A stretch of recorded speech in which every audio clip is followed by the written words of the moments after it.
এই ওমর রাদিয়াল্লাহু তাআলা আনহুর ইসলাম গ্রহণ হচ্ছে হামজা রাদিয়াল্লাহু তাআলা ইসলাম গ্রহণের মাত্র 3 দিন পরে। এই 3 দিনের ব্যবধানে 2 জন আরব মক্কার বীর পুরুষ ইসলাম গ্রহণ করছে। এইভাবে ইসলামের ইতিহাসে যেন একটি বিশাল বিপ্লব ঘটছে, হঠাৎ করে বিশাল ধরনের একটা পরিবর্তন। জি, ওমর রাদিয়াল্লাহু তাআলা ইসলাম গ্রহণ করলেন, অথচ তিনি মুসলিমদের ক্ষেত্রে ইসলাম কবুলের পূর্বে অত্যন্ত কট্টর এবং চরম শত্রুতা রাখতেন। ঘটনা এই ছিল তার ইসলাম গ্রহণের প্রেক্ষাপট এই ছিল যে কোনো এক রাতে গোপনে গিয়ে কোরআনের কিছু অংশ শোনে। কার কাছ থেকে? রাসূলুল্লাহ সাল্লাল্লাহু আলাইহি সাল্লামের কাছ থেকে। যখন কাবার পাশে রাতে রাসূলুল্লাহ সাল্লাল্লাহু আলাইহি সাল্লাম সালাত আদায় করতেন, যখন মানুষ শুয়ে যেত তখন রাসূলুল্লাহ সাল্লাল্লাহু আলাইহি সাল্লাম কাবার পাশে চলে আসতেন। তখন তো প্রকাশ্যে ইবাদতবন্দেগী হইতো না, তো লোকজন যখন ঠান্ডা হয়ে গেছে, নিজের নিজের বাড়িতে গিয়ে সব ঘুমিয়ে গেছে, তখন চলে আসার পরে কাবার পাশে এসে সালাত আদায় করতেন, তেলাওয়াত করতেন, নামাজ পড়তেন। নামাজের ভিতরে, সালাতের ভিতরে তেলাওয়াত করতেন। আর সবচেয়ে উত্তম তেলাওয়াত হচ্ছে সালাতের ভিতরে। কেউ যদি সালাতের ভিতরে তেলাওয়াত করে কিয়ামে, আর আরেকজন তেলাওয়াত করে সালাতের বাইরে, তো বেশি ফজিলত হচ্ছে সালাতের ভিতরে তেলাওয়াতের। এই জন্য তাহাজ্জুদের আয়াতগুলিতে এর প্রশংসা করা হয়েছে সূরাতুল মুজাম্মিলে। এই জন্য সূরা মুজাম্মিলে কোরআন তেলাওয়াতের কথা, ফাকরাউ মা তায়াসসারা মিনাল কোরআন। সূরা মুজাম্মিলের বিষয়বস্তু শুরু হয়েছে কিয়ামুল লাইল দিয়ে, ইয়া আইয়ুহাল মুজাম্মিলু কুমিল লাইলা ইল্লা কালিলা।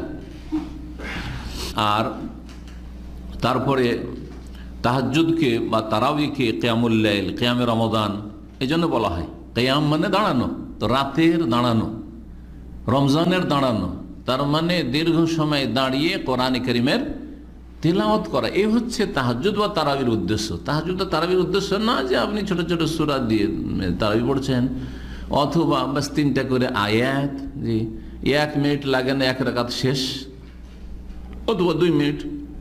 এমনকি এখানেও অধিকাংশ মসজিদে খুব সংক্ষেপে, হ্যাঁ, শেষ রাতের যে কিয়ামুল লাইলটা হচ্ছে শেষ দশকে, এখানে সেটা মোটামুটি আজকালকার যুগের জন্য বলা যেতে পারে যে আজকালকার যুগ হচ্ছে অলসতার যুগ। তারপরেও আলহামদুলিল্লাহ একটা কোয়ালিটি আছে ওর একটা, তাই না? সেজদা লম্বা, রুকু লম্বা, কিয়াম লম্বা। শেষ রাতে যে শেষ 10 দিনে পড়েন, জি হ্যাঁ, ওইভাবেও যদি পড়া হইতো তাও চলতো। অথচ সাহাবাই কেরামদের রমজানের কিয়াম আর রাসূলুল্লাহ সাল্লাল্লাহু আলাইহি সাল্লামের সালাফদের যুগে তাবেঈন এরকম ছিল না, অনেক লম্বা হইতো, অনেক লম্বা হইতো। একেবারে একটানা চলতেই না যে এসার সময় একটু পড়ে নিল, আর তারপরে রাত 12টা 1টাতে একটা চলে আসলো। এইটা কিছুটা ধরে রাখার জন্য যে আমরা যখন পারছি না তো চলো একবার রাত্রেও এসো, এইভাবে এখানে করা হয়েছে। আর এইটাও নেই আমাদের দেশে, তাই না? এটাও নেই আমাদের দেশে। এই জন্য রমজানে ইবাদতের পরিবেশ আমাদের দেশে পাওয়া যায় না। যারা এই দেশে রমজান মাসে থেকেছেন, দেশে গিয়ে ওই রমজানের রুহানিয়াত খুঁজে পাবেন না দেশে। মনে হচ্ছে যে ঈমান কমজোর হয়ে যাচ্ছে, যে আমল দুর্বল হয়ে যাচ্ছে, কি কোন জগতে মনে হয় চলে আসলাম, এরকম মনে হচ্ছে, তাই না? এই অনুভূতিটা অনেকের আছে। তো যাই হোক, রাসূলুল্লাহ সাল্লাল্লাহু আলাইহি ওয়াসাল্লাম কাবার পাশে কোরআন তেলাওয়াত করে সালাত আদায় করতেন রাতে। এক রাতে গিয়ে ওমর গোপনে কোরআন তেলাওয়াত শুনে যে দেখি মোহাম্মদ কি পাঠ করছে। কারণ কোরআনের একটা অলংকার আছে, এমন অলংকার আছে যেটা আরব ভাষাভাষীদেরকে চরম আকৃষ্ট করে। তার ভাষার অলংকার, তার অর্থের অলংকার, তাতে যেসব কথাগুলি রয়েছে, মানে এই জন্যই কাফেররা কি বলতো যে মোহাম্মদ যেগুলি পড়ে এগুলি হচ্ছে জাদু, সেহর। কোরআনকে এই অর্থে তারা সেহর বলতো, জাদু। জাদু লেগে যাচ্ছে বাচ্চাদেরকে, নারীদেরকে জাদু লেগে যাচ্ছে, স্বামীকে ছেড়ে চলে যাচ্ছে। জি, এখনো যদি ভালো তেলাওয়াত হয় আর নাও বুঝেন তাও কত সুন্দর লাগছে আপনাকে। জি, একজন ধার্মিক লোকে কত ভালো লাগে কোরআনের তেলাওয়াত শুনতে। জি হ্যাঁ, যেই দিন এই গোপনে রাতে কোরআন শুনেছিলেন ওমর রাদিয়াল্লাহু তাআলা, সেই দিনই তার অন্তরে এই কথা বসে গিয়েছিল যে মুহাম্মাদের নিয়ে আসা দিনটা হচ্ছে সত্য দিন, এটা হচ্ছে দিন হক। কিন্তু হঠকারিতা অনেক সময় হককে হক জেনেও বিভিন্ন কারণে মানুষ সত্য গ্রহণ করতে পারে না। প্রত্যেকটি যুগে। জি, তার একটি কারণ হচ্ছে হঠকারিতা, আর একটা হচ্ছে অহংকার, ভিতরে অজ্ঞতা, গোঁড়ামি, অন্ধ অনুসরণ। সত্য গ্রহণে অনেক বাধা রয়েছে, এ বিষয়ে আমার একাধিক আলোচনা আছে সত্য গ্রহণে বাধা সম্পর্কে। আল্লামা ইবনুল কাইয়িম রাহমাতুল্লাহ আলাইহি খুব সংক্ষেপ হইলেও তিনি হেদায়েতুল হায়ারা নামক একটি খুব সুন্দর তার কিতাব আছে খ্রিস্টানদের আর ইহুদিদের ধর্মের অসারতা সম্পর্কে। ওতে তিনি বলেছেন যে ইহুদি খ্রিস্টানরা তাদের অনেকই আরব ভাষাভাষী ছিল, শাম দেশে বসবাস করতো, মিশরে বসবাস করতো, কিন্তু তারা ইসলাম গ্রহণ কেন করলো না? বিভিন্ন কারণ। তার মধ্যে একটি হচ্ছে হঠকারিতা, অহংকার, জি, হিংসা, জি, জাতীয়তা। আরে আমাদের বংশে আসলো না, ইসরায়েল গোত্রে আসলো না, ইসমাইল গোত্রে মক্কায় কেন আসলো? ফিলিস্তিনে প্যালেস্টাইনে যদি জন্ম হইতো শেষ নবী, তাহলে মানতাম। জি, এগুলি হচ্ছে সত্য গ্রহণে বাধা। এরকম বেশ কিছু সত্য গ্রহণে বাধা রয়েছে। তো ওমর রাদিয়াল্লাহু তার মধ্যে কি ছিল? হঠকারিতা ছিল। কিছু লোকের ওইরকম প্রকৃতি আছে না, যে ছোট হয়ে যাব আমি, এই কথাটা যদি এখন মেনে নিই, এতদিন বললাম যে ঠিক নয়, আর এখন যদি মেনে নিই তাহলে কি হয়ে যাব? ছোট হয়ে যাব, জি, লাঞ্ছিত হয়ে যাব, লোকে কি বলবে? হঠকারিতা। জি, মাদ্রাসা পড়া, কওমি মাদ্রাসা পড়া অধিকাংশ আলেম সমাজ অনেক সময় হককে বুঝার পরে হঠকারিতার কারণে, অহংকার কারণে মানে না। জি, আপনি গিয়ে বলবেন তুমি কোন মাদ্রাসা পড়েছো? আমি দাওরা পড়েছি, আমি কামেল পাশ করেছি। তুমি তো কিছু জানো না, স্কুল কলেজে পড়েছো, কি জানো তুমি? হঠকারিতা, অহংকার, অহংকার কাজ করছো। অথবা এখন যদি বলি যে না, তুমি যেটা কথা বলছো সৌদি আরব থেকে শিখে আসছো তাওহীদ সুন্নাতের কথা, ওইটাই ঠিক, তাহলে আমি মাদ্রাসা পড়ে এর কাছে ছোট হয়ে গেলাম, মেনে নেওয়া যায় না এটা। জি, এরকম একটা ঘটনা, আহলে হাদিসদের একজন বড় প্রফেসর রাজশাহী ইউনিভার্সিটি ছিলেন, শামসুল আলম সাহেব, উনি গল্প করছিলেন বাংলাদেশের একজন বড় আলেম সম্পর্কে, যিনি কিছুদিন আগে মারা গেছেন। জি, তো ওনাকে যখন বলা হইলো যে আল্লাহর হাত আছে, আল্লাহর চোখ আছে, আল্লাহর চেহারা আছে, এগুলো তো কোরআনে কারীমে আছে, তো এগুলো আপনার অপব্যাখ্যা কেন করছেন? জি, অপব্যাখ্যা কেন করেছেন? জি, খুব বড় আলেম, কিন্তু অনেক লিখনীয় আছে। জি, তো নামটা এখন বলছি না, থাক। তো দেওবন্দি আর কি। তো উনি বললেন যে তাই তো এতদিন বললাম যে আল্লাহ নিরাকার, আল্লাহর হাত নেই, চেহারা নেই, হ্যাঁ, কুদরতি হাত, চেহারা মানে সত্তা ইত্যাদি, আর এখন বলবো, লোকে কি বলবে? লোকে কি বলবে? কিছু আহলে হাদিসরা এই যে মোনাজাতের, সম্মিলিত মোনাজাতের বেদাত করে, দেখলেন যে বেয়াদবিটা কিরকম একজন আলেমের সাথে তারা বগুড়াতে, তাই না? তো এখানে হঠকারিতা কাজ করছে, হঠকারিতা কাজ করছে। জি হ্যাঁ, নাম আহলে হাদিস কিন্তু বেদাত করছে, বংশে আহলে হাদিস কিন্তু আকীদা মানহাজে এখন আহলে হাদিস হইতে পারে। হঠকারিতা কাজ করছে। এতদিন আমাদের ওস্তাদেরা সব মোনাজাত করে আসলো, একসাথে দোয়া করে আসলাম, এখন এদের কথা ছেড়ে দেবো, আমরা ছোট হয়ে যাব। হ্যাঁ, মদিনা পড়া আলেমরা তাহলে সিনিয়র হয়ে যাবো, আমরা জুনিয়র হয়ে যাবো, আমরা তাহলে ভুলেছিলাম। ভুল স্বীকার করবো, এটা কেমন কথা? এর যতদিন এই জেনারেশন, এই বেদাতি মোনাজাত পার্টি জেনারেশন আহলে হাদিস সমাজ থেকে না মরবে, ততদিন এই দোয়া উঠবে না। কথা বলছেন? এটা আমার ওস্তাদের কাছ থেকে শোনা, যারা হেদায়েত হয়েছে, এককালে দোয়া করতো, আমরাও এককালে করেছি, এককালে দোয়া করতো, আর এখন হেদায়েত হয়েছে আহলে হাদিসদের মধ্য থেকে দোয়া উঠিয়েছে, তাদের বড় ওস্তাদের কাছ থেকে আবার এই কথাটি শোনা আমি নকল করলাম, যে আহলে হাদিস সমাজ থেকে বেদাতি মোনাজাত যদি উঠাইতে হয় আর সৌদি আরবের মতো সুন্নতি যদি নামাজ পড়তে হয়, তাহলে এই জেনারেশনটাকে মরতে হবে। কারণ যতদিন বেঁচে আছে এরা ভুল স্বীকার করবে না, কারণ হঠকারিতে ছোট হয়ে যাব। হঠকারিতে কাজ করছে, এটা হক মানতে বাধা। আপনি যদি রাসূলুল্লাহ সাহাবায়ে কেরামদের কথা পেশ করেন, ইবনে তাইমিয়ার কথা পেশ করেন যে তিনি ফাতাওয়াতে লিখেছেন বিদআত আছে, তো মিয়া নাজির হোসেন দেওলভীর জয়ীফ হাদিস পেশ করবেন, আহলে হাদিসের জয়ীফ হাদিস পেশ করব।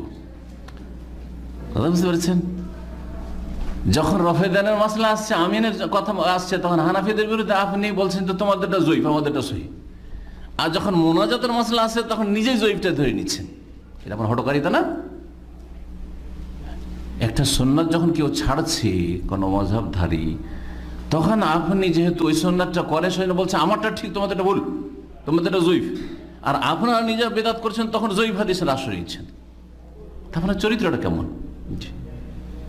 জি, এ হচ্ছে অবস্থায় দোয়া পার্টি আহলে হাদিসের। কথা বোঝা গেছে না? জি, চরম বাড়াবাড়ি করছে এরা এই হঠকারিতার কারণে। তো হঠকারিতে মানুষকে কি করে? হক থেকে, সত্য থেকে বিরত রাখে বা দূরে রাখে। একদিন ও শক্ত হয়ে আছে, মনের ভিতরে এসছে যে কথা ঠিক মোহাম্মদের। অনেকে আছে কিন্তু আমার সাথে মাঝে মধ্যে এরকম কিছু আমাদের দেশীয় আলেমদের দেখা হয়েছে, মক্কাতে দেখা হয়েছে, দেওবন্দি আলেমদের সাথে দেখা হয়েছে, দেওবন্দি মাদ্রাসার ছাত্র, কওমি মাদ্রাসার ছাত্রদের সাথে দেখা হয়েছে।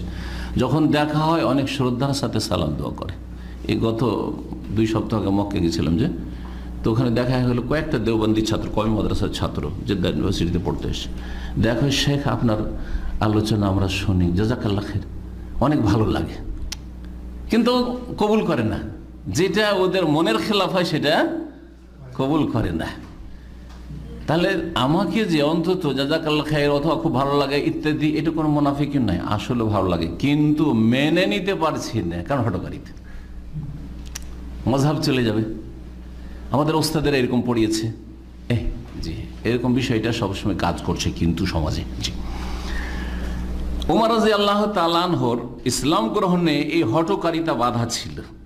একদিন এই অবস্থায় কট্টরপন্থী তরবারি নিয়ে বেরিয়ে পড়লেন বাড়ি থেকে। উদ্দেশ্য নবী করিম সাল্লাল্লাহু আলাইহি সাল্লামকে খুন করবে সে। রাস্তায় এক লোকের সাথে দেখা হয়ে গেল, যার নাম উল্লিখিত হয় নাই। জিজ্ঞেস করলো, সে কিন্তু ভিতরে মুসলিম হয়ে গেছিল। ওমরকে এরকম তরবারি নেওয়া অবস্থায় দেখিয়ে ভাবলো যে এর মুড খারাপ আছে, এই যে কি করতে যাচ্ছে। এই না তামেদ ওমর, ওমর উদ্দেশ্য কোথায় যাচ্ছেন আপনি? কালা ওরিদ আন আকতুলা মুহাম্মাদান সাল্লাল্লাহু আলাইহি ওয়াসাল্লাম, আমার ইচ্ছা যে আজকে মুহাম্মদ সাল্লাল্লাহু আলাইহি ওয়াসাল্লামকে খুন করে দেব, আজকে মোহাম্মদকে সাল্লাল্লাহু আলাইহি ওয়াসাল্লাম খুন করে দেব, এই উদ্দেশ্যে আমি বেরিয়েছি। তখন যেহেতু ইনি ইসলাম গ্রহণ করেছেন, যথাসাধ্য কলা কৌশলে কোন রকম করে বিরত রাখা যায় কি না একটু কৌশল অবলম্বন করলেন। বলবো কাইফা তা'মানু মিন বানি হাশিম ওয়া বানি যুহরা, আপনি যে মোহাম্মদ সাল্লাল্লাহু আলাইহি ওয়াসাল্লামকে খুন করে দেবেন, তো আপনি নিরাপদ মক্কাতে বানু হাশিম বানু যুহরা থেকে বাঁচবেন কি করে? রিয়াকশন হবে একটা, এই প্রতিক্রিয়া যখন হবে তখন আপনি বাঁচবেন কি করে? কারণ বানু হাশিম যদিও অধিকাংশই কুফরিতে আছে, নবীর বংশ, নবীর গোত্র, তারপরও একটা আত্মীয়তার দরদ আছে, সম্পর্ক আছে। বানু যুহরা, জি, বানু যুহরা আমিনা রাদিয়াল্লাহু তাআলা আনহা নবী সাল্লাল্লাহু আলাইহি ওয়াসাল্লামের মায়ের বংশ, একটা হচ্ছে বাপের বংশ, একটা মায়ের বংশ, ব্যথা আছে। জি, আমার সাথে যদি আকীদাও একমত না হয়, আমার মামা বংশ আর আমার বাবার বংশ, তারপরে একটা দরদ আছে।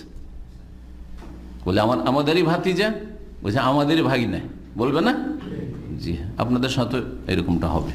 সবাই ওই রকম শত্রুতা রাখে না, চাই না যে আপনি বেরিয়ে যান তাদের তরিকা থেকে, কিন্তু আপনার অনিষ্ট চাই না। জি, আপনার কেউ মারুক এটা মেনে নিতে পারবে না, বরদাস্ত করতে পারবে না। এটা মানুষের বলা হয়েছে মাহাব্বতের তাবেঈ, এটাকে বলা হচ্ছে প্রাকৃতিক ভালোবাসা। আর আমাদের যেটা দ্বীনের ভিত্তিতে, ইসলামের ভিত্তিতে, ইমানের ভিত্তিতে ভালোবাসা, এটা হচ্ছে ইমানি ভালোবাসা। ইমানি ভালোবাসা প্রাকৃতিক ভালোবাসার চাইতে অনেক শক্তিশালী। ইমান যতক্ষণ আছে, আপনাকে চিনি আর না চিনি, জানি আর না জানি, আপনি আমার ভালোবাসার মানুষ। বুঝা গেছে না? ইন্নামাল মুমিনুনা ইখওয়া, মুমিনরা ভাই, এই সম্পর্ক। আর ইমানি ভ্রাতৃত্ব আর ইমানি ভালোবাসাকে প্রাকৃতিক ভালোবাসার ওপর যেই ব্যক্তি প্রাধান্য দিতে পারবে না, অগ্রাধিকার দিতে পারবে না, সেই ব্যক্তি খাঁটি মুমিন হইতে পারবে না।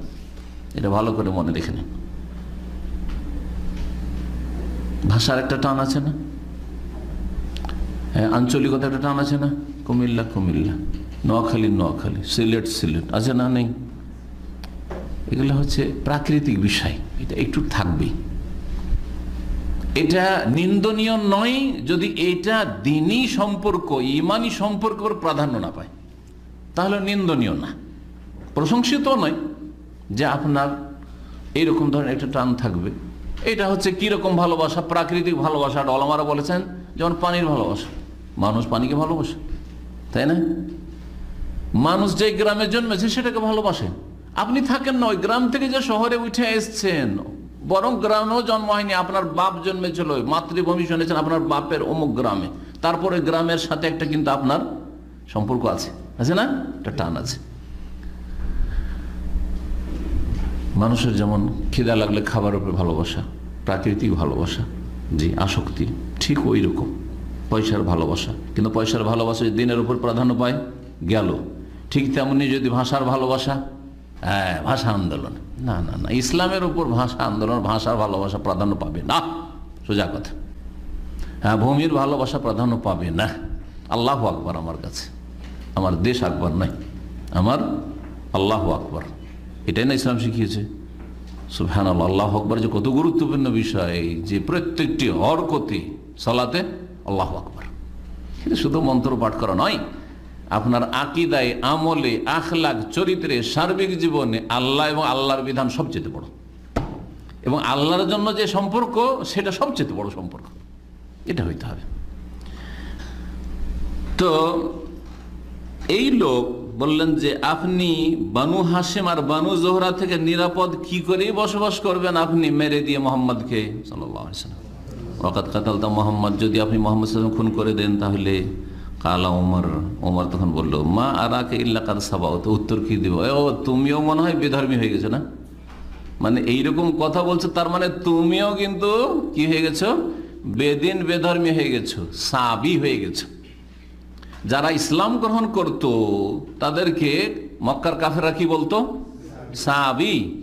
আর যারা সহি আকীদা সৌদি আরবে এসে গ্রহণ করে আর পীর মুরিদি ছেড়ে দেয়, মাজার পূজা ছেড়ে দেয়, মিলাদ ছেড়ে দেয়, শবে বরাত ছেড়ে দেয়, বেদাত ছাড়ে আর শিরক ছাড়ে, তাদেরকে বলে ওয়াহাবি। সাবি আর ওয়াহাবি মিল আছে, সাবি আর ওয়াহাবি। সহি আকীদার লোককে বর্তমান যুগে ওয়াহাবি বলা হয় ভারত, বাংলাদেশ, পাকিস্তানে। আর মক্কার মুশরিকেরা তখন নবী সাল্লাল্লাহু আলাইহি সাল্লাম এবং সাহাবায়ে কেরামদেরকে, যারা দ্বীনে হকের অনুসারী হয়েছিল, তাদেরকে সাবি বলতো, সাবি আর ওয়াহাবি। তো এই চিরাচরিত গাল দেবে মুশরিকরা, বিদাতিরা, গোমরা পথভ্রষ্টরা, এটা মেনে নিতে হবে। ও তুমিও সাবি হয়ে গেছো না? খালা দেখলে যে না, এ তো ওকে ফেরানো যাবে না, তাহলে সে আরেকটু চেষ্টা করে দেখি, অন্তত তার মোড়টাকে মোহাম্মদ সাল্লাল্লাহু আলাইহি ওয়াসাল্লাম অন্যদিকে ফিরিয়ে দিই। সরাসরি গেলে এখনই এমন আক্রোশ নিয়ে যাচ্ছে যখন করে দিবে কি মোহাম্মদ সাল্লাল্লাহু আলাইহি ওয়াসাল্লাম, দেখি ফিরাইতে পারি কিনা। বলছে আফালা আদুল্লুকা আলাল আজাবি ইয়া ওমর, ওমর তোমাকে এমন একটি বিষয় বলবো যেটা তোমাকে অবাক করবে। হ্যাঁ, এমন একটি বিষয় বলবো সেটা বিস্ময়কর তোমার জন্য, অবাক হ্যাঁ করবে তোমাকে। বলবো তোমাকে? হ্যাঁ বলো। আরে তুমি কোথায় মোহাম্মদের পিছনে ছুটেছ? তোমার বোন আর ভগ্নিপতি তারাই তো ইসলাম গ্রহণ করেছে, তুমি নিজের ঘরের খবর নাও, যাও, যাকে দিকে চলে যাক, মোহাম্মদ সাল্লাল্লাহু আলাইহি ওয়াসাল্লামের দিকে না গিয়ে এখন যাক ঘরে যাকো, ঘর সামলাক। ইন্না উখতাকা ওয়া খাতানাকা কাদ সাবাউ, তুমি বলছো আমি সাবি হয়ে গেছি, বিদিন হয়ে গেছি, আর মোহাম্মদ সাবি, আর তুমি মোহাম্মদ সাল্লাল্লাহু আলাইহি ওয়াসাল্লাম খুন করার জন্য যাচ্ছ, তোমার বোন আর তোমার ভগ্নিপতি দুইজনেই সাবি হয়ে গেছে। ফামাশা মুগদিবান হাত্তা আতাহুমা, আর কি সোজা একবারে রাগে একবারে ফেটে পড়েছে আর ছুটল ভগ্নিপতির বাড়ি, বোনের বাড়ি। এসে একেবারে বাড়িতে পৌঁছে গেছে, এসে দেখে কি যে ওদের বাড়িতে খাব্বাব বিন আরত রাদিয়াল্লাহু তাআলা আনহু তাদেরকে কোরআন পড়াচ্ছে। খাব্বাব বিন আরত আগে ইসলাম গ্রহণ করেছিলেন, এবং দুর্বল যেসব সাহাবীরা প্রথম দিকে ইসলাম গ্রহণ, তাদের একজন হচ্ছেন খাব্বাব রাদিয়াল্লাহু তাআলা আনহু। তিনি এই ওমরের ভগ্নিপতিকে এবং বোনকে তাদেরকে কোরআন পড়াচ্ছিলেন একটি কপি থেকে। সেই যুগের কপি হইতো কিসে কিসে কপি হতো? কাগজ ছিল, পাথরে হয়তো, আর না হইলে চামড়ায়, এইরকমই আর কিছু বাকলে, গাছের বাকলে, এইভাবে লিখে তারা পড়তেন। ওইটাই তাদের সাহিফা ছিল, গোটা গোটা কোরআন নয়। লেখা ছিল তাতে সূরা তহা। সূরা তহা যদি ভালো তেলাওয়াত শোনেন বড় একটা তাসির আছে, সুবহানাল্লাহ। সূরা তহা বিষয়বস্তুটাও খুব গুরুত্বপূর্ণ বিষয়, সবগুলি গুরুত্বপূর্ণ, কিন্তু এই বিষয়ে কোনো কাফেরদের ক্ষেত্রে অথবা জালেমদের ক্ষেত্রে, পাপীদের ক্ষেত্রে, যারা আখিরাতে বিশ্বাসী নয় তাদের ক্ষেত্রে ইত্যাদি। সূরা তহা লেখা ছিল। যখনই খাব্বাব রাদিয়াল্লাহু তাআলা আনহু শুনতে পেয়েছেন যে ওমর এসে গেছে, বুঝতে পেরেছেন যে ওমর ঢুকছে, তখন বাড়িতে কোনো জায়গাতে লুকিয়ে গেছেন। আতঙ্ক ছিল ওমরের নামে। ওমরের নাম শুনলে মানুষ আতঙ্কিত হইত যে ওমর যদি জানতে পারে তাহলে আর বাঁচব না। জি, যেমন আবু জাহলের আতঙ্ক ছিল তেমনি ওমরের আতঙ্ক ছিল, লুকিয়ে গেছে। ওমর রাদিয়াল্লাহু তাআলার বোন তাড়াতাড়ি করে যে সাহিফাটা, যে কপি থেকে সূরা তহা পড়ছিলেন, খাব্বাব রাদিয়াল্লাহু তাআলা তাড়াতাড়ি নিয়ে লুকিয়ে দিয়েছেন, ঢেকে দিয়েছেন যাতে দেখতে না পায়। বাড়িতে প্রবেশ করেছে। প্রবেশ করার পরে বলছে, লাআল্লাকুমা কাদ সাবাউতুমা, ভগ্নিপতিকে আর বোনকে বলছে যে তোমরা দুইজন মনে হয় বেদিন হয়ে গেছো, সাবি হয়ে গেছো না, তোমরাও মনে হয় সাবি হয়ে গেছে। তখন ভগ্নিপতি বলল, ইয়া ওমর, ভগ্নিপতি বলছেন যে হে ওমর, আরায়তা ইন কানাল হাক্কু ফি গায়রি দীনিক, আচ্ছা বলো তো, যদি তোমার ধর্মটা সত্য না হয় অন্য ধর্ম সত্য হয় তো কোনটা মানব? বলছেন তোমারটা যদি সত্য না হয়ে আর একটা সত্য হয় তো তোমারটাই ধরে থাকবো না অন্যটা মানবো, এটা বলা। যখন এই কথা বলা তখন ওমর বুঝতে পেরেছে যে আসলেই এরা মুসলমান হয়ে গেছে। একবারে ঝাঁপিয়ে পড়েছে ভগ্নিপতির উপর, আর তারপরে গলা টিপে ধরে মনে হচ্ছে যে মেরেই ফেলে দেবে, একবারে চড়ে বসেছে তার উপর। ওমর রাদিয়াল্লাহু তাআলার বোন তিনি ছুটে আসলেন, অন্য রিওয়ায়াতে তার নাম ফাতেমা রাদিয়াল্লাহু আনহা। তো তিনি ছুটে আসলেন, আসার পরে কোন রকম স্বামীকে রক্ষা করলেন, সরিয়ে ফেললেন ওমরকে, আর কোন রকম করে স্বামীকে রক্ষা করলেন। ওই সময় এমনভাবে সে তার বোনকে মেরেছিল যে তার চেহারা রক্তাক্ত হয়ে গেছিল। যখন বোন স্বামীকে উদ্ধার করার জন্য এসেছে আর ভাইকে সরিয়েছে, তখন বোনকে মেরেছে, এমন মেরেছে যে চেহারা রক্তাক্ত হয়ে গেছিল। ওই সময় তার বোন বলেছিলেন যে ইয়া ওমর, ওমর ভাই, ইন কানাল হাক্কু ফি গায়রি দীনিক, আপনি জবরদস্তি করলে হবে কি? যদি আপনারটা ঠিক না হয় তো অন্যটা ঠিক হয় তো কি করব? আপনারটা হক না হয় তো অন্য ধর্ম হক হয় তো আমরা কোনটা নেব? সাথে সাথে একবারে রাগে বলছেন, আশহাদু আল্লা ইলাহা ইল্লাল্লাহ ওয়া আশহাদু আন্না মুহাম্মাদার রাসূলুল্লাহ। শুনিয়ে দিল যে আমি কলমা পড়ে নিয়েছি, তোমাকে কলমা শুনিয়ে দিলাম। আশহাদু আল্লা ইলাহা ইল্লাল্লাহ, সাক্ষ্য প্রদান করছি যে আল্লাহ ছাড়া কোনো সত্য উপাস্য নেই, এবং আরও সাক্ষ্য প্রদান করছি যে মুহাম্মদ সাল্লাল্লাহু আলাইহি ওয়াসাল্লাম আল্লাহর রাসূল। উমর দেখলেন যে এরাকে মেরে লাভ নেই, বোনকে রক্তাক্ত করে দিলাম মেরে, ভগ্নিপতিকে মারলাম, কিন্তু লাভ হইল না, ফিরেতে পারবো না। এদের অন্তরে ইসলাম এমন হয়ে বসেছে যে এই ইসলামকে উঠিয়ে ফেলা যাবে না অন্তর থেকে। অনুতপ্ত হলেন, লজ্জিত হলেন, আর তারপরে মনটা একটু নরম হইল। অনেকেই জুলুম অত্যাচার করার পরে যখন অনুতপ্ত লজ্জিত হয় তখন মনটা কি হয়ে যায়? খারাপ হয়ে যায়, মনটা নরম হয়ে যায় যে কাজটা ভুলই করলাম, মনে হয় খারাপ কাজ করলাম। উমর বললেন, আতুনি হাদাল কিতাব আল্লাযী ইনদাকুম, তোমাদের কাছে যে একটা পুস্তক আছে, কিতাব আছে, কি যেন পড়ছিলে তোমরা গুনগুন করে, ওইটা আমাকে দাও। ফা আকরাহু, আমিও পড়ে দেখব কি আছে। তখন তার বোন বলে উঠলেন, ইন্নাকা রিজসুন, তুমি নাপাক, অপবিত্র। ওয়ালা ইয়ামাসসুহু ইল্লাল মুতাহহারুন, আর কোরআনে কারীম এমন মোবারক কিতাব যেই কিতাব পবিত্র ব্যক্তি ছাড়া কারোর জন্য স্পর্শ করা জায়েজ নয়। সুতরাং যদি সেটা তোমাকে হাতে নিতেই হয়, ফাকুম ফাগতাসিল, যাও গোসল করে আসো, তারপরে দেবো। জি, গেল, নরম হয়ে গেছে, গোসল করে আসলো, কিতাব নিল, আর তারপরে পড়তে শুরু করলো বিসমিল্লাহির রহমানির রহিম। যখন বিসমিল্লাহির রহমানির রহিম পড়েছে, আরব মুশরিকেরা কিন্তু আল্লাহকে আল্লাহ বলতো কিন্তু রহমান মানত না, জানা আছে না? আল্লাহকে আল্লাহ বলতো কিন্তু রহমান মানত না। এই জন্য হুদায়বিয়ার সন্ধির সময় রাসূলুল্লাহ সাল্লাল্লাহু আলাইহি ওয়াসাল্লাম যখন হুদায়বিয়ার সন্ধি শুরু করে বিসমিল্লাহির রহমানির রহিম, আমার রহমান, আবার রহমান আবার কি জিনিস, রহমান মানি না, তাহলে বিসমিল্লাহির রহমানির রহিম লিখতে দেবো না। কিন্তু তারপরও তারা 786 লিখতো না। তারপরেও ভালো ছিল এটা যে তারা 786 হরে কৃষ্ণ লিখতো না। কারণ 786 মানে জানেন, 786 সংখ্যা আবজাদের যদি সংখ্যা বের করেন তো হরে কৃষ্ণ বেরোবে, হরে কৃষ্ণ। তাহলে আজকাল মুসলিম বেদাতিরা যে 786 লিখে গাড়িতে, বাড়িতে আর যেখানে সেখানে বা চিঠিতে, এর মানে হরে কৃষ্ণ দিয়ে তাদের চিঠিপত্র, বাড়িঘর ইত্যাদিতে কি করে রাখছে, সুসজ্জিত করে রাখছে, যেটা কুফরি কথা, শিরকি কথা। আউযুবিল্লাহ। কিভাবে শয়তান গ্রাস করেছে, কিভাবে শয়তান গোমরাহ করেছে মুসলিমদেরকে। আবার কিছু লোকের আছে, ছোটকালে আমাকে চিঠি লিখতে আমার আব্বা শিখে দেন। তো একটা আমাদের বাড়িতে বাংলায় চিঠি লেখার একটা বই ছিল। তখনকার যুগে আমরা ওই বই থেকে বিভিন্ন রকমের চিঠি লেখা আছে। একজন আত্মীয়কে কেমন করে চিঠি লিখবেন, একজন বন্ধুকে কেমন করে চিঠি লিখবেন, জানেন তো। এটা ইংলিশে একসময় আমরা শিখেছি, কিন্তু তার আগে বাংলাতে, ছোটকালে বাংলাতে।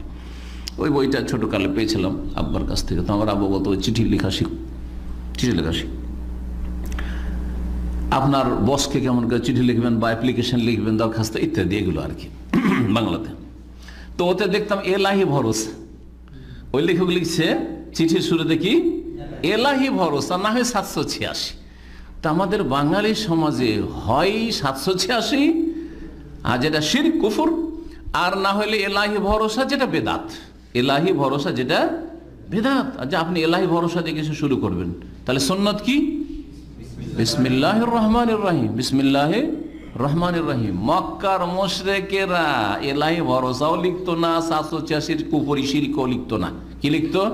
বিসমিকা আল্লাহুম্মা, বিসমিকা আল্লাহুম্মা, আল্লাহ তোমার নামে শুরু করছি। বিসমিকা মানে তোমার নামে, আল্লাহুম্মা মানে হে আল্লাহ, আল্লাহ তোমার নামে শুরু করছি।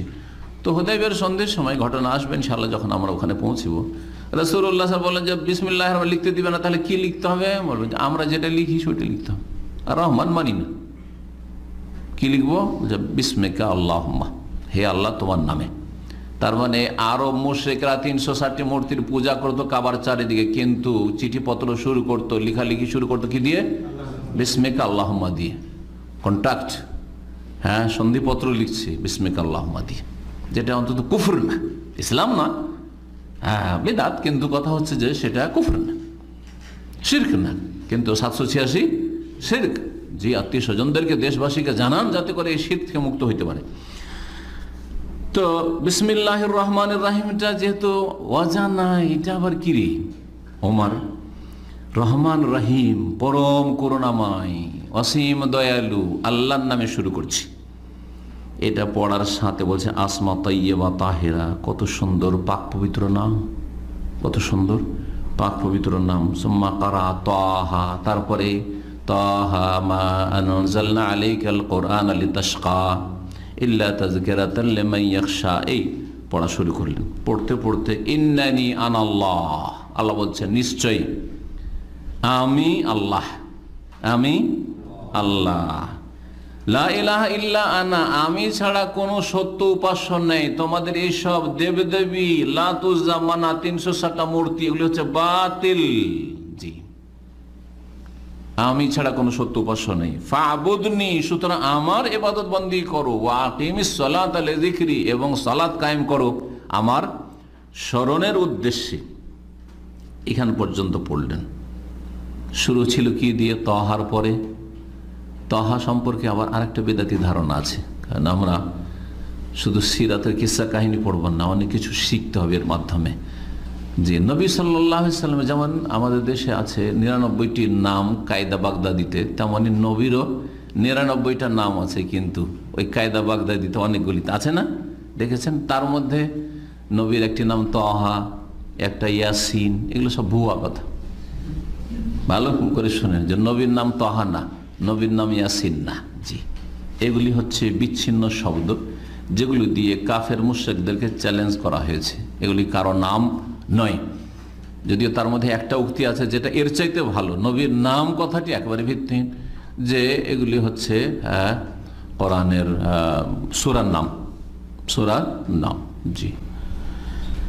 আর সবচেয়ে ভালো কথা যেটা হচ্ছে যে এইসব বিচ্ছিন্ন শব্দ দিয়ে কি করা হয়েছে, আরবদেরকে চ্যালেঞ্জ করা হয়েছে, তোমাদের মাতৃভাষায় কোরআন নাযিল হয়েছে, হয় বিশ্বাস করো, আর যদি অবিশ্বাস করো যেটা আল্লাহর কালাম, আল্লাহর বাণী নয়, তাহলে এই ইয়াসিন, তাহা, কাফ, হা, ইয়া, আইন, সাদ এগুলো তোমাদের কাছে আলিফ থেকে ইয়া পর্যন্ত আছে, আর কোরআনও এগুলো আছে। কোরআনে এর বেশি বর্ণ নেই, যে বর্ণগুলি তোমাদের কাছে সেই বর্ণগুলি কোরআনে আছে, এর অতিরিক্ত কিছু নেই।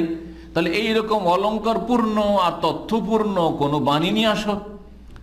তোমরা যদি তৈরি করতে পারো, রচনা করতে পারো, তাহলে বলবে যে এটা মোহাম্মদের রচনা, অথবা মোহাম্মদ সাল্লাল্লাহু আলাইহি ওয়াসাল্লামকে কেউ রচনা করে দিচ্ছে। আর না হইলে বলো যে এটা হচ্ছে কালামুল্লাহ, বিশ্বাস করো যে এটা ওহী। জি। তারা সেখানে হার মানতে বাধ্য হয়েছে। লাইসা হাযা মিন কালামিল বাশার, এটা মানুষের কথা হইতে পারে। মানুষ এরকম অলঙ্কারপূর্ণ আর তথ্যপূর্ণ এইরকম বাণী মানুষ রচনা করতে পারে না। তো এইসব মা আনজালনা আলাইকাল কোরআন লিতাশকা, হে নবী কোরআন এই জন্য নাজিল করিনি যে তুমি হতভাগা হয়ে যাবে, তোমার মানে কোরআন দিয়ে তোমাকে সম্মানিত করব। একজন কাফির অর্থ বুঝে যদি এই আয়াতটাই পড়ে যে কোরআন নাজিল করেছেন আল্লাহ ভাগ্যবান বানাবার জন্য মানুষকে, হ্যাঁ, হতভাগা করার জন্য নয়, দুর্দশা হোক এই জন্য নয়, কোরআন আল্লাহ নাজিলই করেছেন মানুষকে সম্মানিত করার জন্য দুনিয়া আখিরাতে। মা আনজালনা আলাইকাল কোরআন লিতাশকা ইল্লা তাযকিরাতাল লিমান ইয়াখশা, কোরআন হচ্ছে উপদেশ কার জন্য? যে ভয় করে তার জন্য। আর যে ভয় করে না তাকে কি আর উপদেশ দেবে? সে তো ভয়ই করে না। কিন্তু যার ভয় আছে আল্লাহ বলে, সৃষ্টিকর্তা বলে, আর যার ভয় আছে মরণের পরের জীবন বলে, তার জন্য এতে রয়েছে উপদেশ বাণী। ইল্লা তাযকিরাতাল লিমান ইয়াখশা তানজিলা মিম্মান খালাকাস সামাওয়াতি ওয়াল আরদি ওয়াস সামাওয়াতি উলা, কি আছে তানজিলা মিম্মান খালাকাস সামাওয়াতি সাবে, আয়াতটা দেখেন তো একটু। হ্যাঁ, ওয়াস সামাওয়াতিল উলা আগে আর যা আছে, তানজিলা মিম্মান খালাকাল আরদা ওয়াস সামাওয়াতিল উলা, এটা নাজিল করা হয়েছে তানজিল মিম্মান খালাকাস আরদা ওয়াস সামাওয়াতিল উলা, সেই সত্তার পক্ষ থেকে যিনি জমিন এবং 7 আকাশ সৃষ্টি করেছেন। কোরআন কারীম এমন একটি কিতাব, সুবহানাল্লাহ, মুখস্থ থাকা সত্ত্বেও যদি একটা শব্দ এদিক ওদিক হয়ে যায় তো গিয়ার ফেল করার মতো, হ্যাঁ, তখন আর আসতে চাই না। জি, কিন্তু যদি ঠিক থাকে তখন এমনিতে কিন্তু চলে আসবে। জি। তো কোরআন আয়াতগুলি আর বেশি তর্জমা করছি না। এই আয়াতগুলি যখন তিনি পড়লেন, পড়ার পরে বললেন মন্তব্য করে, মা আহসানা হাদাল কালাম ওয়া আকরামাহু, কত চমৎকার এইসব কথা এবং কত সম্মানিত কথা, কত মর্যাদাপূর্ণ কথা। দুল্লুনি আলা মোহাম্মদ, দেখ যা হইলো হইলো, মোহাম্মদ সাল্লাল্লাহু আলাইহি ওয়াসাল্লাম কোথায় আছেন আমাকে বাতলিয়ে দাও, আমাকে দেখিয়ে দাও, নিয়ে চলো আমাকে। যেমনই এ কথা শুনেছেন খাব্বাব লুকিয়ে আছেন, ঘরের কোনাতে কোনো জায়গায় আত্মগোপন করেছেন যাদের দেখতে না পায় উমার, সাথে সাথে লাফ দিয়ে বেরিয়ে গেছেন, লাফ দিয়ে বেরিয়ে গেছেন, বেরিয়ে বলছেন আবশির ইয়া উমার, ওমর আপনার জন্য সুসংবাদ, আপনার জন্য সুসংবাদ, আপনার জন্য। ফাইন্নি আরজু আন তাকুনা দাওয়াতু রাসূল সাল্লাল্লাহু আলাইহি ওয়াসাল্লাম লাইলাতুল খামিস লাকা লাইলাতুল খামিস, আমি আশা করি যে বৃহস্পতিবারের রাতে রাসূলুল্লাহ সাল্লাল্লাহু আলাইহি ওয়াসাল্লাম আপনার নাম ধরে দোয়া করেছেন যে আল্লাহ যেন আপনাকে হেদায়েত করেন, সেই দোয়া কবুল হয়ে গেছে। এই পজিটিভ দেখেই ওমরকে যেমনই পজিটিভ দেখেছেন, সাথে সাথে বলছেন ওমর আপনার জন্য সুসংবাদ, আমি কিন্তু বৃহস্পতিবারের দিনে রাসূলুল্লাহ সাল্লাল্লাহু আলাইহি ওয়াসাল্লামকে আপনার জন্য দোয়া করতে শুনেছি, এই দোয়াও কবুল হয়ে গেছে। জি, আপনি ভাগ্যবান। ওয়াকানা কাদ্দান নবী সাল্লাল্লাহু আলাইহি ওয়াসাল্লাম তিলকাল লাইলা, নবী করিম সাল্লাল্লাহু আলাইহি ওয়াসাল্লাম ওই রাতে, বৃহস্পতিবার রাতে দোয়া করেছে, আল্লাহুম্মা আইজ্জাল ইসলাম বিআহাব্বির রাজুলাইনি ইলাইক, আল্লাহ দুইজনের মধ্যে যে বেশি প্রিয় তাকে তুমি হেদায়েত করে দাও, দুইজনের মাঝে যে বেশি প্রিয় তাকে তুমি হেদায়েত করে দাও। সুবহানাল্লাহ, রাসূলুল্লাহ সাল্লাল্লাহু আলাইহি ওয়াসাল্লামের জবান মোবারক দিয়ে এই দোয়া বেরোলো, এটাও আল্লাহর পক্ষ থেকে। কারণ আল্লাহর কলমে ফয়সালা করা আছে, কলম লিখে শুকিয়ে গেছে জাফাল কালাম, যে আবু জাহাল হেদায়েত হবে না।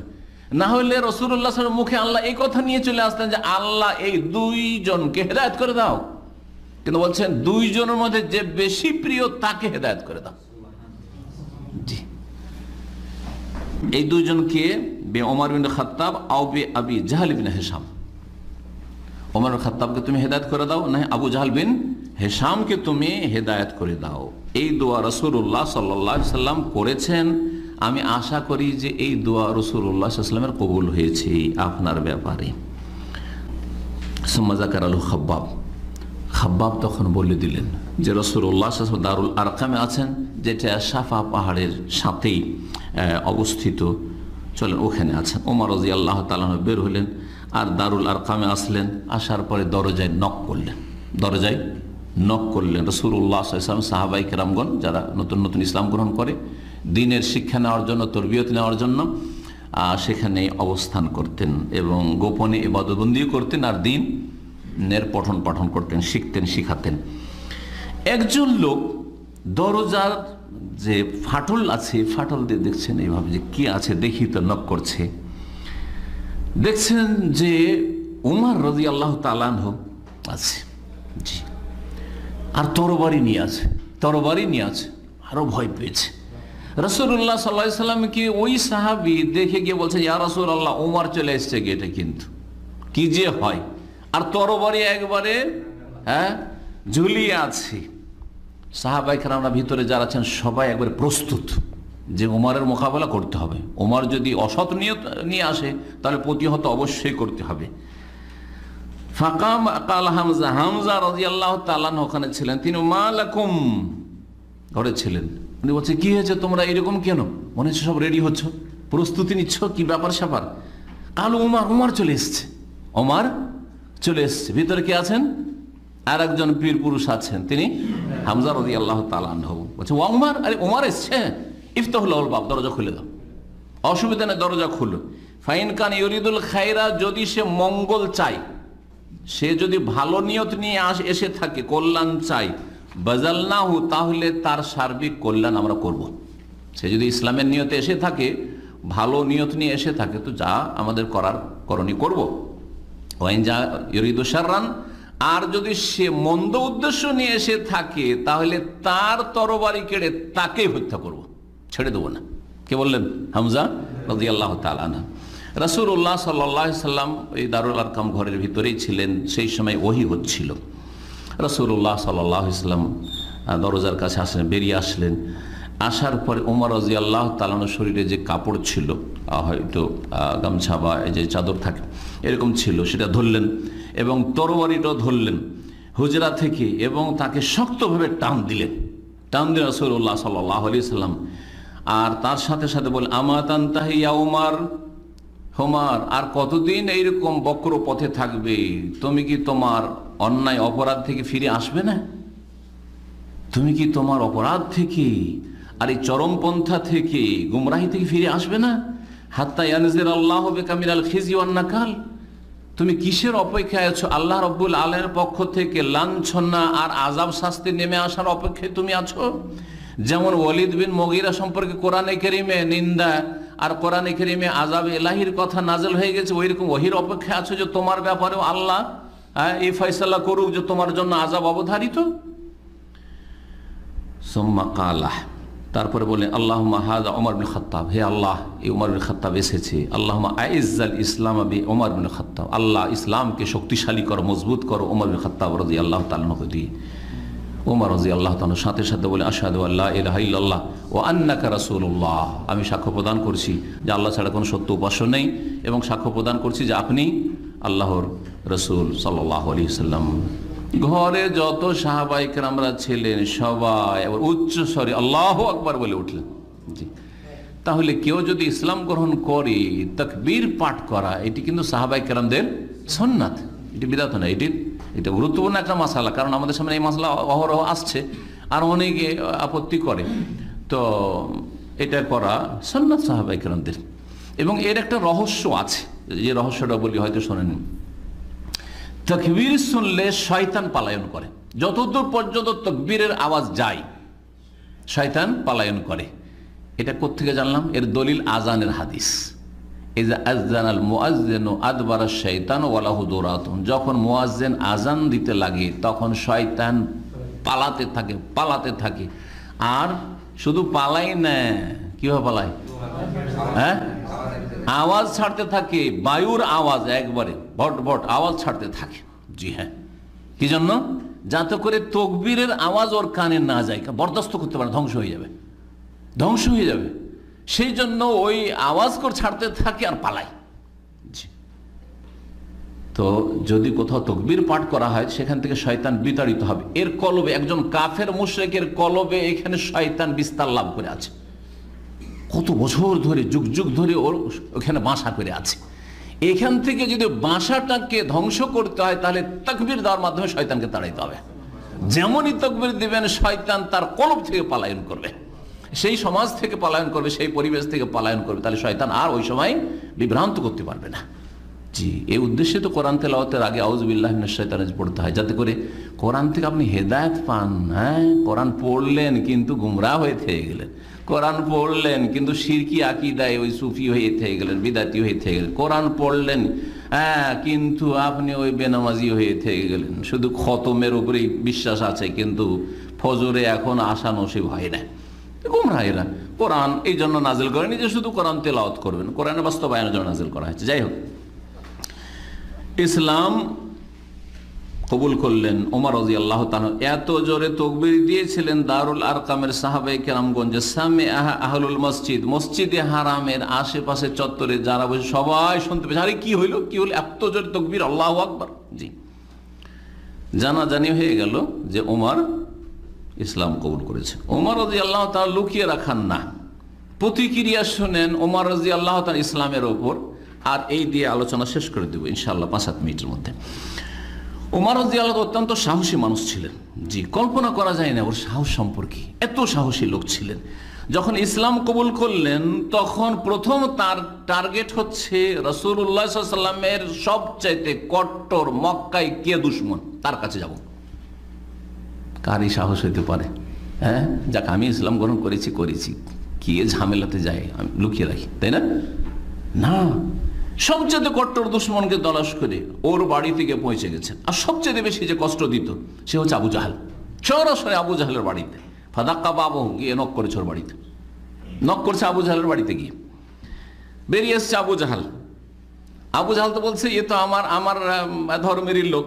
বলছে আহলান ওয়া সাহলান, মা যাবে কা, আহলান ওয়া সাহলান, ওয়েলকাম। আহলান সাহলান তো বুঝেন, হ্যাঁ স্বাগতম, ওয়েলকাম। মা যাবে কা, কি ব্যাপার এই সময় কেন? কালা যেহেতু কালে ও খুবেরাকা আন্নি আমানতু বিল্লাহি ওয়া রাসূলিহি মুহাম্মাদি সাল্লাল্লাহু আলাইহি ওয়াসাল্লাম, আমি এসেছি এই জন্য যে তোমাকে জানিয়ে দেব যে আমি আল্লাহর প্রতি ঈমান নিয়ে এসেছি আর রাসূল মুহাম্মদ সাল্লাল্লাহু আলাইহি ওয়াসাল্লামের প্রতি ঈমান নিয়ে এসেছি, এটা তোমাকে জানানোর জন্য এসেছি। ফাগলাকাল বাবা ফি ওয়াজহি, সাথে সাথে দরজাটা ফট করে বন্ধ করে, দরজা বন্ধ, আর কিচ্ছু করতে পারলো না, দরজা বন্ধ করে দিল। যা বলল কাব্বাহাকাল্লাহ ওয়া কাব্বাহ মা জিতা বিহি, আল্লাহ তোমার খারাপ করুক। আরে মক্কার মুশরিকরাও আল্লাহর কাছেই চাইতো, ভালো মন্দ যা চাইতো আল্লাহর কাছেই চাইতো। দেখেন না, কাব্বাহাকাল্লাহ বলছে, লাতুজ্জা খারাপ করুক এটা বলছে না, লাতুজ্জা সর্বনাশ তোমার করুক এই কথা বলছে না। কিন্তু আজকালকার মুসলিমরা, মাজার পূজারীরা বালা মুসিবত হইলে খাজা বাবাকে উদ্ধার করো, হ্যাঁ বাবাগো, হ্যাঁ সন্তান দাও, বাবাগো রোগ ভালো করো, বাবাগো করোনা দূর করো। তোমাদের বাবাকে বলো করোনা দূর করুক। হ্যাঁ, পেরেশান আছে, সারা বিশ্ব আতঙ্কে আছে, একটু বাবারা কাজে আসুক। জি, ওয়াকাব্বাহ বাজে তবে তুমি যে এই সংবাদ নিয়ে এসছো সর্বনাশ হোক তোমার।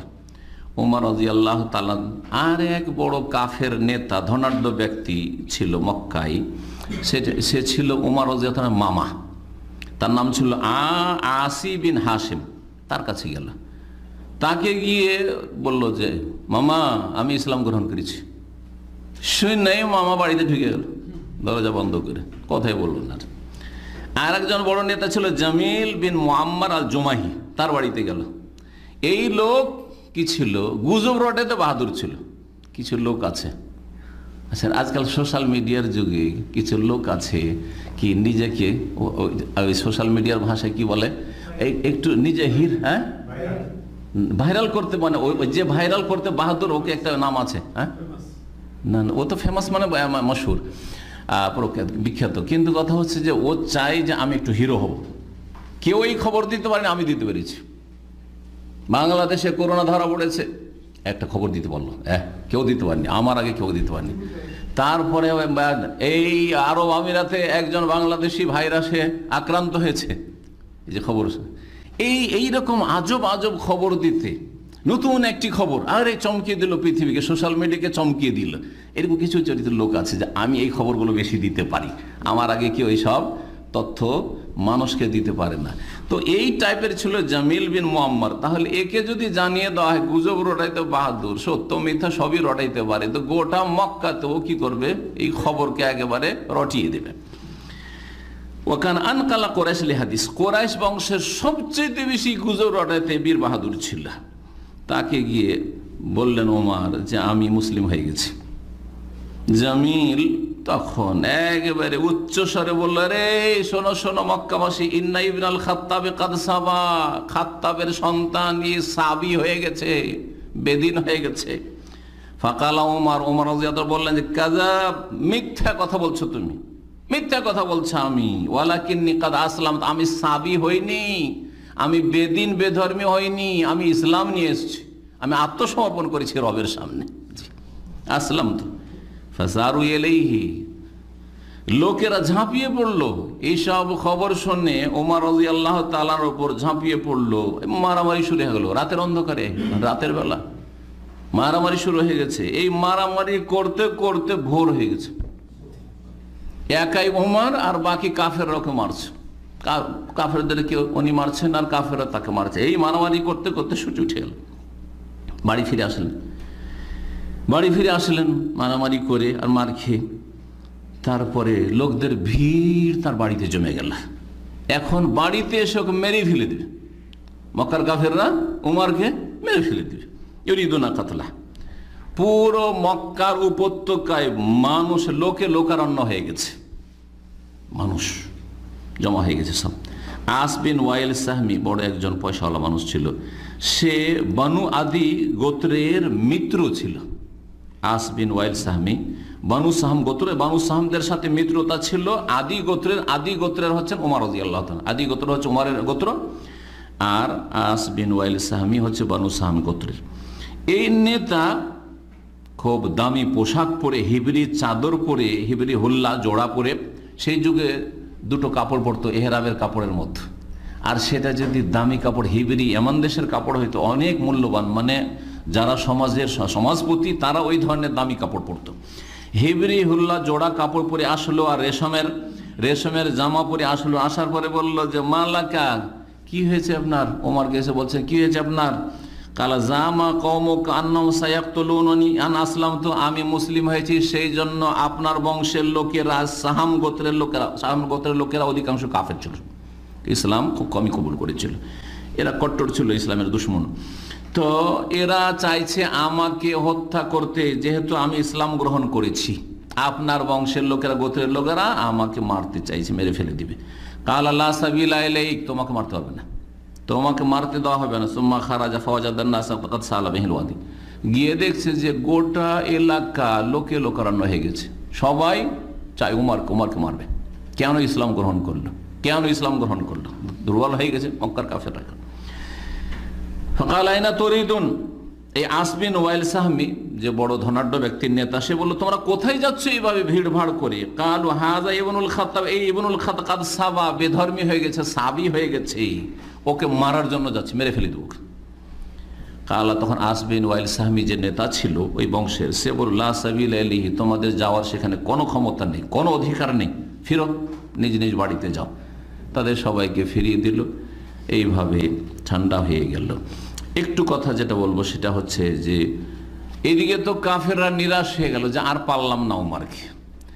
পক্ষান্তরে ইসলাম আর মুসলিমের অবস্থা সেই দিন থেকে অত্যন্ত শক্তিশালী, ইসলাম অত্যন্ত শক্তিশালী,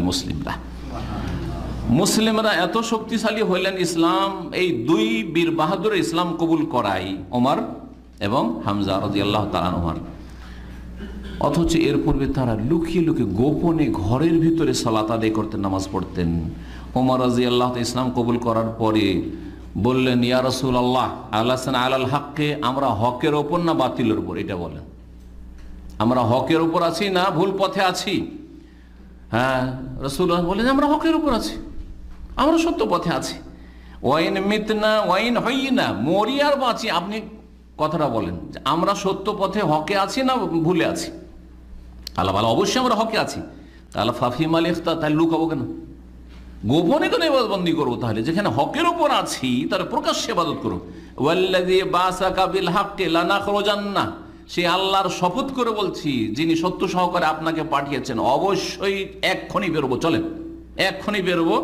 আর কাবার চত্বরে গিয়ে সালাত আদায়, ফাখারাজু বিহি ফি সাফাইন, দুইটি কাতার লাগালেন।